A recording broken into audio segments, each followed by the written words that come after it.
အားလုံးပဲမင်္ဂလာပါဒီတစ်ခေါက်တော့ဖန်မှာ Adventure ဆန်ခက်ခက်ခဲတက်ရတဲ့ဇွဲကပင်နွားလပိုတောင်တက်ခီလေးကိုကျွန်တော်နဲ့တူလိုက်ပြီးတက်ကြည့်အောင်ခင်ဗျာကျွန်တော်တို့ကတော့လုံမလီလမ်းဟောင်းဘက်ကနေဇွဲကပင်တောင်တက်ခီးစဉ်ကိုစတင်ခဲ့ကြပါလိမ့်ခင်ဗျာ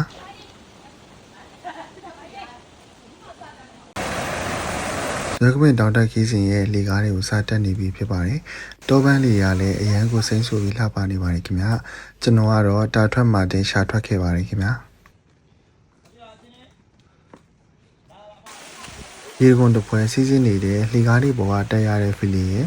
မိုးပေါက်တန်လေးတွေရဲ့ကြောက်ဆောင်ပေါ်ကကြားတဲ့ရေစဲတဲ့နေရာလည်းအရန်ကိုတာယာနာပြောပဲကောင်းနေခင်ဗျာ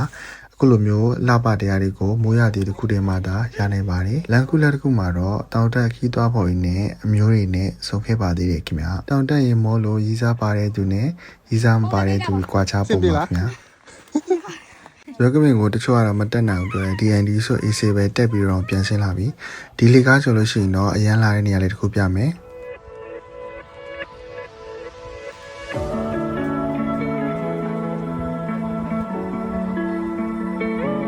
ရှုကင်းနေကိုငေးပြီးတော့တက်လာလိုက်တာနောက်ဆုံးတော့ဇွဲကပင်တောင်ထိပ်ကိုရောက်ပါပြီခင်ဗျာဇွဲကပင်ဆန်တော်ရှင်ကိုလည်းအားလုံးပဲဖူးမြော်လိုက်ကြပါအောင်မှန်တရားမှာတော့ဓာတ်ပုံရိုက်တဲ့သူတွေကတော့အပြည့်ပဲပေါ့နော်အင်ကြီးတွေကိုတော့လေဆန်းနေဆိုပြီးတော့နေမဖြစ်ချနဲ့နော်ဇွဲကပင်တောင်ပေါ်ကနေမြင်ရတဲ့ရှုကင်းနေရလဲစိမ့်ဆိုပြီးလှပနေပါတယ်ဟိုမှာရေပက်လေဝိုင်းနေတာကတော့ကြောက်ကလပ်ပဲဖြစ်ပါတယ်ခင်ဗျာဖိုက်လေးစားပြီးဆိုတော့နေ့လေစားတစားကြရအောင်ခင်ဗျာဒီတမရောအောက်မှာတော့တက်တက်လွတ်သမင်းနဲ့ခောက်ဆွဲပြုတ်တွေရတယ်တပူတော့9000ပေးခဲ့ရတယ်ခင်ဗျာဇွဲကပင်တောင်ကနေကျွန်တော်တို့ဟိုးမှာဈေးတီဖြူဖြူတွေ့ရတဲ့အစွန်ဆုံးကနွားလပိုးတောင်ကိုခဏနေကြရင်တော့ခီးဆက်ကြမှာပဲဖြစ်ပါတယ်အားလုံးလည်းအနားယူပြီးဆိုတော့ဇွဲကပင်တောင်နဲ့ဆင်းပြီးတော့ဝိဇ္ဇာညီနောင်လမ်းခွဲကနေနွားလပိုးတောင်တက်ခီးစင်လေးကိုပြန်လည်စတင်ခဲ့ပါတယ်ခင်ဗျာလမ်းတစ်လျှောက်မှာတော့အခုလိုမျိုးတောထဲကနေသွားရတယ်ပြီးလို့ရှိရင်တော့ကြောက်တယ်ကိုဆင်းရတယ်ပေါ့နော်သူကတောင်တွေကိုဖြတ်ပြီးသွားမှာဖြစ်တဲ့အတွက်တက်လိုက်ဆင်းလိုက် V ပုံစံဖွဲ့သွားရတယ်ပေါ့နော်ဟိုနောက်မှာကတော့ဇွဲကပင်ဆန်တော်ရှင်မြတ်ပါမိုးရရင်တော့မြူတွေဆိုင်ပြီးပို့လာတယ်အခုလိုနေပြီးတော့လည်းမြင်ကွင်းတွေကိုရှင်းရှင်းလေးမြင်ရတယ်ပေါ့နော်တမျိုးစီလာကြတယ်တောလန်းနေရာနေဖြတ်လျှောက်ရင်ဗျူးလက်လာတွေ့တဲ့နေရာမှာဓာတ်ပန်ခဲ့ကြပါသေးတယ်ခင်ဗျာအခုမြင်တွေ့နေရတဲ့တောင်ပေါ်ကစီတီတော်ကတော့ဝိဇာညီတောင်စီတီတော်ပဲဖြစ်ပါတယ်အရန်လာတဲ့ဗျူးပွားလေးတကူပြမယ်ခင်ဗျာ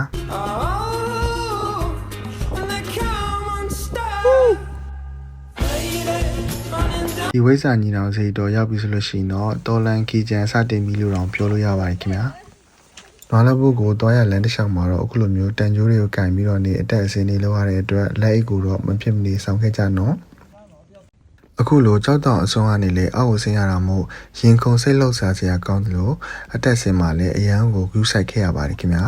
မိုးရမ်းကြီးတဲ့ချိန်သွားရင်တော့အန်ဒီတော့နည်းနည်းရှိနိုင်နေပေါ့နော်ချော်ကြမှာကြောက်လို့ပါခင်ဗျာဒီကြောက်တစ်ခုကိုဆင်းပြီးတော့နေတောင်ပေါ်ပြန်တက်လို့ရှိရင်တော့အခုမြင်ရတဲ့နွားလပိုးစီတီတော်ကိုရောက်မှာပဲဖြစ်ပါတယ်မကြခင်မှာအရန်မတ်တဲ့တောင်တက်လန်ကိုတက်ရမယ့်အတွက်ကျွန်တော်တို့ခဏလောက်အနားယူပြီးမောဖြည့်ခဲ့ကြပါသေးတယ်နွားလပိုးတောင်ထဲကိုရောက်ဖို့အတွက်အခုလိုမျိုးကျိုးတွေနဲ့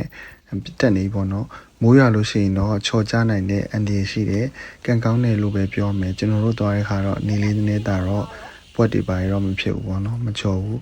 အခုလိုမျိုးခက်ခက်ခဲခဲတက်ရတဲ့ feeling ကလည်းဘာနဲ့မှမတူဘူးပေါ့နော် Adventure ဆန်တောင်တက်ချင်တယ်ဆိုလို့ရှိရင်တော့နွားလပုတ်ကိုတက်ကြည့်တင်ပါတယ်ကျွန်တော်တို့ဖွဲ့ရတော့ဒီလီကအပြာကျော်ပြီးတော့စီတီရှိတဲ့နေရာရောက်လို့ရှိရင်တော့တောင်ထိပ်ကိုရောက်ပါပြီ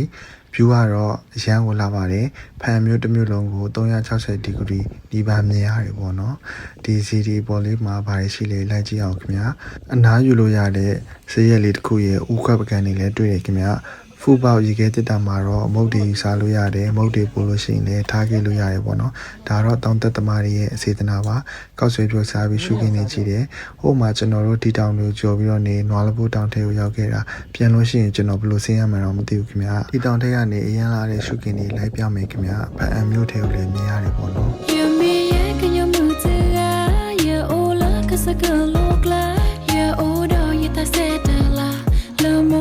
တောင်ပေါ်ကနေလည်းအခုလိုမျိုးခက်ခက်ခဲခဲပြန်ဆင်းရပါတယ်။တောင်အောင်ရောက်တော့နောင်ခလိုင်ရေကူမှာအညောင်းညံပြေးရေချိုးခဲ့ကြပါသေးတယ်ခင်ဗျာ။ဖန်မှာနေပူလိုက်မိုးရွာလိုက်နဲ့ တောင်တက်ရေမိုးလဲနေဆိုထားတော့လေဒီကိုယ်လုံးလေးညောင်းညာကြိုက်ခဲ့ပြီးတော့နေမကောင်းဖြစ်ချင်လို့ဆေးပါတောက်လိုက်ရတယ်ခင်ဗျာကျွန်တော်တောက်လိုက်တဲ့ခုနအဆေးမှာတော့ပါရာရှင်ကိုနဲ့ပါရာရှင် original ဆိုပြီးတော့နေ2မျိုးရှိတယ်ပေါ့နော်ပါရာရှင် original ကတော့ဖျားနာတာကိုလက်တွေကြိုက်ခဲတာခေါင်းကြိုက်တာအယိုးစစ်နဲ့ကြွတ်တာတွေနာကျင်လို့ရှိရင်တော့ဒါလေးကိုတောက်သုံးသင့်ပါတယ်ပါရာရှင်ကိုကတော့အခုလိုမျိုးမိုးရည်ဒီမှာအေးမိတာတုပ်ကွေးဖြစ်ချင်တာနှာပိတ်တာနှာယူတာခေါင်းကြိုက်တာကိုလက်တွေကြိုက်ခဲပြီးဖျားနာခြင်းတဲ့ချိန်ဆိုရင်တောက်သုံးသင့်ပါတယ်ခုလိုမိုးရည်ဒီမှာဖျားနာကင်းဝေးဖို့ပါရာရှင်ကိုလည်းစောင့်ထားကြဖို့အမိန့်နဲ့နော်